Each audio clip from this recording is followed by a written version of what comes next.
अगर आपके पुदीना लगा रखे हैं और पुदीना की ग्रोथ सही ढंग से नहीं हो पा रहे हैं तो सोच रहे हैं इस गर्मी के सीज़न में किस प्रकार से ये हेल्दी ग्रोथ करें और ये पुदीना जंगल की तरह बढ़ने लगे।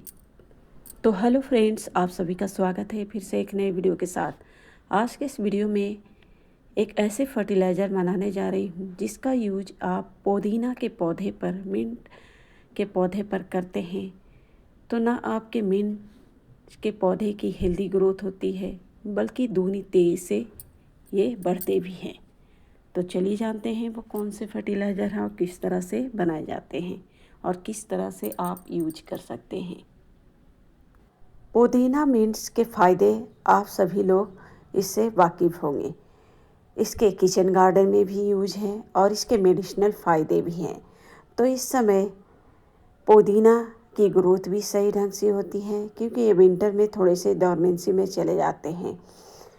डोरमेंसी के बाद ये फरवरी से अपना ग्रोथ पकड़ते हैं और फरवरी से लेकर विंटर के पहले तक, जब तक कड़ाके की ठंड ना आ जाए तब तक ये आपके गार्डन में हरियाली देते रहते हैं। और इसका यूज आप गर्मियों में, इसका यूज आप किचन में करते ही हैं कई रूपों में, व्यंजन के रूपों में, चाहे चटनी बनाना हो चाहे जूस बनाना हो, उसमें 4 से 5 पत्ते डाल देते हैं। यानी कि किचन में ये विभिन्न रूपों में यूज किए जाते हैं। उसके अलावा इसका यूज आजकल लोग मेडिसिनल रूप में भी फ़ायदे ले रहे हैं। इससे कई ऐसे दवाइयाँ भी बनाए जा रहे हैं और जिसका यूज किए जा रहे हैं। इसके अलावा ये मच्छरों के लिए एक तरह से मच्छर रेपेलेंट का भी काम करते हैं। इसके पत्ते में एक अजब सी खुशबू आती है जिसकी खुशबू से मक्खी मच्छर भी कोसों दूर रहते हैं। आप इसे पानी और मिट्टी दोनों में ग्रो कर सकते हैं। अगर आपके पुदीना मिंट लगा रखे हैं और अच्छा ग्रोथ नहीं हो पा रहे हैं तो समय समय पर इसकी हार्वेस्टिंग करते रहें।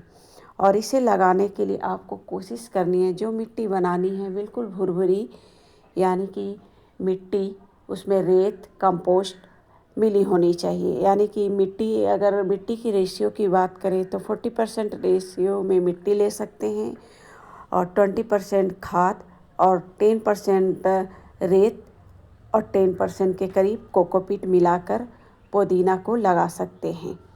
इसकी कटिंग भी लगाए जा सकते हैं। एक छोटे से कटिंग लगा दे तो ये पूरे अपने आप ही फैल जाते हैं।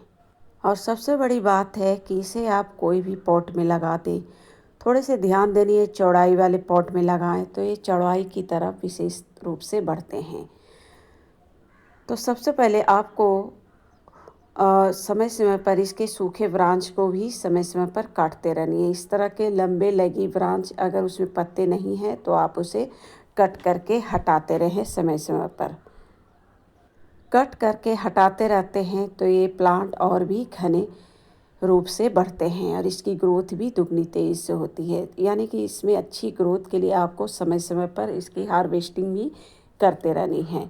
और इसमें सबसे बड़ी बात है कौन से फर्टिलाइज़र हम डालते रहें। तो यहाँ पर जो फर्टिलाइज़र मैं डालने वाली हूँ वो हैं किचन कंपोस्ट, गोबर की खाद और वर्मी कंपोस्ट। इन तीनों को मिलाकर मैं इस फर्टिलाइज़र को बना रखी हूँ और सभी की रेशियो बराबर है।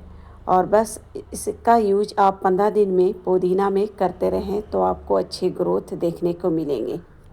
इसके अलावा आप चाहे तो इस फर्टिलाइज़र का यूज और भी वेजिटेबल्स वाले पौधों में कर सकते हैं पुदीना के अलावा, जैसे टमाटर हो, तोरी हो, कोई बेल वाले पौधे हैं, लौकी है, करेला है, सभी में इसका यूज किया जा सकता है। तो फ्रेंड्स, मिलते हैं फिर नेक्स्ट वीडियो पर, तब तक के लिए धन्यवाद।